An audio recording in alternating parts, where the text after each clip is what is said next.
बहुत लोगों को ये मालूम नहीं होगा कि मनुस्मृति अछूतों के खिलाफ लिखा गया ग्रंथ नहीं है जिसको बाबा साहब आंबेडकर ने महाड़ में जलाया।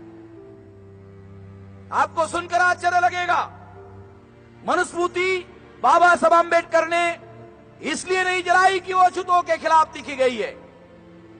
मनुस्मृति में अछूतों के खिलाफ में कुछ भी लिखा हुआ नहीं है। मनुस्मृति में शूद्रों के खिलाफ लिखा हुआ है। शूद्र ओबीसी है, इसका मतलब है मनुस्मृति ओबीसी के खिलाफ लिखा गया ग्रंथ है। इस दृष्टि से अगर इस ग्रंथ को देखा जाए, इसको समझा जाए, इसको परखा जाए, तो शूद्र का मतलब होता है अधिकार वंचित, गुलाम का मतलब होता है अधिकार वंचित। शूद्र का मतलब होता है अधिकार वंचित, गुलाम का मतलब होता है अधिकार वंचित।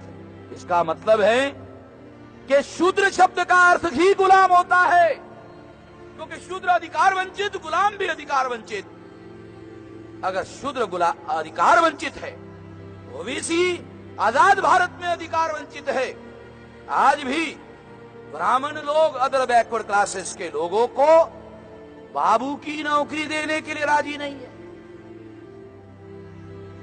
बाबू की नौकरी देने के लिए राजी नहीं है। जब भी रिजर्वेशन के ओबीसी का मामला आता है, ब्राह्मण विरोध में हो जाता है। ब्राह्मण ओबीसी को कहता है ये हिंदू है, ब्राह्मण ओबीसी को कहता है ये हिंदू है, और ब्राह्मण उस ओबीसी को बढ़िया हिंदू मानता है जो मुसलमान के घर जलाता है, मुसलमान को मारता है, मुसलमान को काटता है, बोलता है बढ़िया हिंदू। दो हिंदू है भारत में, एक हिंदू है, एक बढ़िया हिंदू है। बढ़िया हिंदू कौन है? जो मुसलमान को मारता है, मुसलमान को काटता है, मुसलमान को जलाता है, बढ़िया हिंदू है। यानी उसकी क्वालिटी जरा हाई लेवल की है। मगर उसको जब अधिकार देने का, उसको नौकरी देने का, उसको रिजर्वेशन देने का मामला आता है, तो ब्राह्मण हाई कोर्ट और सुप्रीम कोर्ट में जाकर उसको रोक लगाने की कोशिश करता है। इसका मतलब यह है कि ब्राह्मण ओबीसी को हिंदू कहता है, हिंदू मानता नहीं है। इसलिए साथियों, ये उदाहरण मैं इसलिए आपको दे रहा हूं कि आप लोगों को यह बात समझ में आए कि आखिरकार ये लड़ाई लड़ने के लिए, ये आजादी की लड़ाई लड़ने के लिए आपको किसको साथ में लेना होगा। तो इस देश में केवल शेड्यूल कास्ट और शेड्यूल ट्राइब के लोगों को इकट्ठा होकर कार्य चलने वाला नहीं है, और केवल बुद्धिस्ट लोगों को इकट्ठा होकर भी ये कार्य चलने वाला नहीं है। महाराष्ट्र के लोगों को, जो बाबा साहब आंबेडकर का जय जयकार करते और थकते नहीं हैं, उन लोगों को ये याद रखना होगा कि केवल बौद्ध लोगों को इकट्ठा होकर भी ये मामला हल होने वाला नहीं है। कितना परसेंटेज है बौद्धों का? क्या जनगणना का अध्ययन किया? कितना है बौद्धों की संख्या भारत में? 0.7। 1% है भंडारी साहब? अरे 1% तो होना चाहिए था। पता ही नहीं हमारे लोगों को लड़ाई लड़ने के पहले। अरे भाई, आंकड़े तो इकट्ठा करो, लड़ाई शुरू करने के पहले आंकड़े तो इकट्ठा करो। प्राइमरी की भी बात हम लोगों को समझ में नहीं आती, प्राइमरी बातें भी समझ में नहीं आती। इसलिए बता रहा हूं, इसलिए समझा रहा हूं, ये लड़ाई किसी एक जाति विशेष के द्वारा लड़ाई लड़ने से सफल होने वाली नहीं है। ध्यान रखो, 6000 जाति के टुकड़े हैं। ब्राह्मणों ने हमारे लोगों के 6000 टुकड़े बनाए और हर टुकड़ों को विभाजित करने के आधार पर, विभाजित होने की वजह से प्रतिकार विहीन बनाया। प्रतिकार विहीन होने की वजह से गुलामी थोपना आसान हो गया। इसलिए साथियों, कि अगर जाति की वजह से ब्राह्मणों ने हमको टुकड़ों में बांटा, तो हम लोगों को चाहिए कि ये गुलामी टुकड़ों में बांटने की वजह से है। मैं आपको एक और बात बताना चाहता हूं कि जो बौद्ध लोग हैं वो इसी बात से चिंता में हैं कि रिपब्लिकन पार्टी के 17 टुकड़े हैं। अरे 6000 है,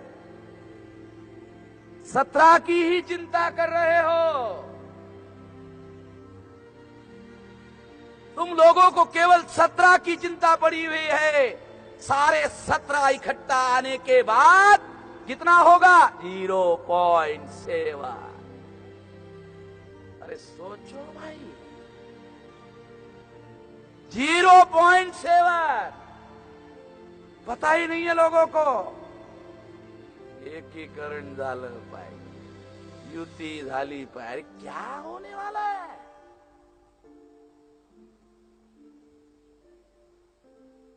ये महाड़ मुक्ति के दिन बता रहा हूं, जानबूझकर कॉन्शियसली बता रहा हूं। बाबा साहब को सब मालूम था। बाबा साहब अंबेडकर के पास रणनीति थी। कोकण में खोती के विरोध में किसानों को जमीन का मालिक बनाने के लिए बाबा साहब अंबेडकर ने बॉम्बे में जो बिल रखा था, वो कोई शेड्यूल कास्ट लोगों के लिए नहीं था, तो वो भी इसी के लिए था। बराबर है? खोती बिल। पाटिल साहब को पूछो, इधर सुरेश पाटिल किधर है, पूछो। रिकॉर्ड की बातें बता रहा हूं, मालूम होना चाहिए। बाबा साहब को मालूम था। बाबा साहब अंबेडकर के पास रणनीति थी।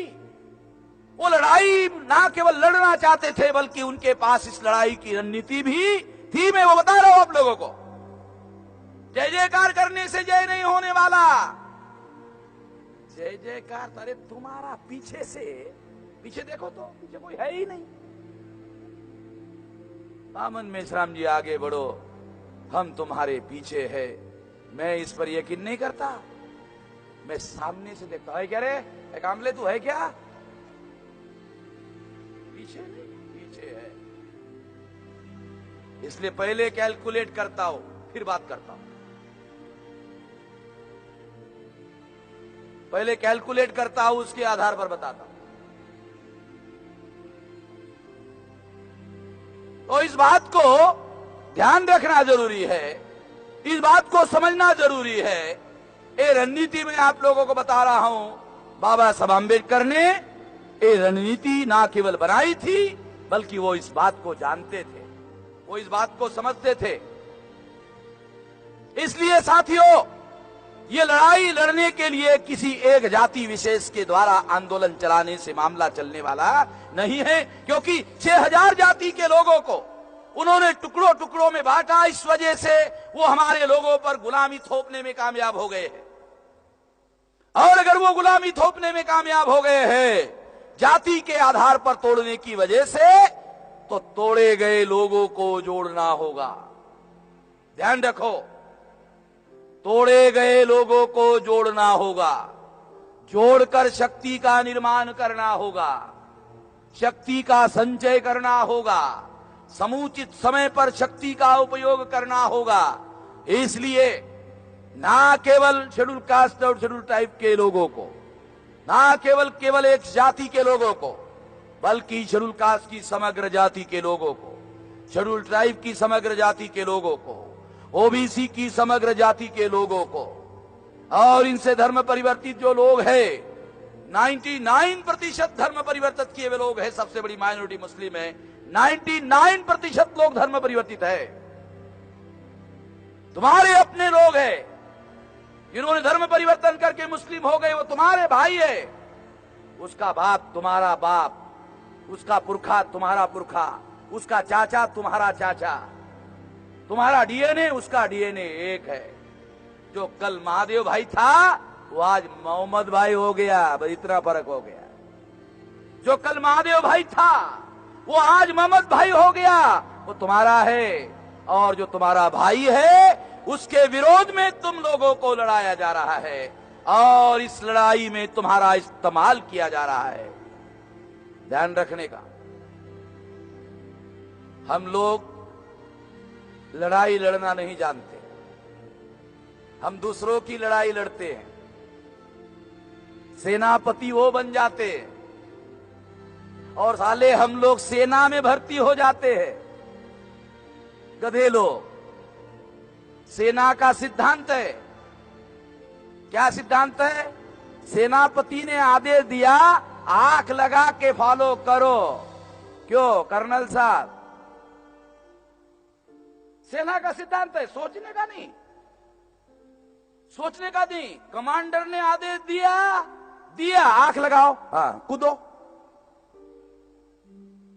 सेनापति वो बन जाते हैं और फौजी हम बन जाते हैं, और लड़ाई अपनी लड़ने के बजाय उनकी लड़ाई हम लड़ते हैं। अरे जब उनकी लड़ाई तुम लड़ोगे तो जय किसका होगा? सोचा? लड़ाई उसकी लड़ोगे तो जय भी उसका होगा, तुम्हारा जय कैसे होगा? इसलिए लड़ाई में जब तुम्हारा इस्तेमाल होता है तो इस्तेमाल होने वाले लोगों का इस धरती पर कभी कल्याण नहीं होता। अरे धरती पर तो जीवित होने तक तो छोड़ो, मरने के बाद भी उसका कल्याण नहीं होता। इसलिए अपनी लड़ाई लड़ने के लिए अपना लक्ष्य होना चाहिए, अपना उद्देश्य होना चाहिए, अपना विचारधारा होनी चाहिए, अपना कार्यक्रम होना चाहिए, अपना नेतृत्व होना चाहिए, अपना प्रतिनिधित्व होना चाहिए, अपना संगठन होना चाहिए। ये सब कुछ अगर होना चाहिए, ऐसा अगर आपको लगता है, आप जागृत हो, आप जागृत हो।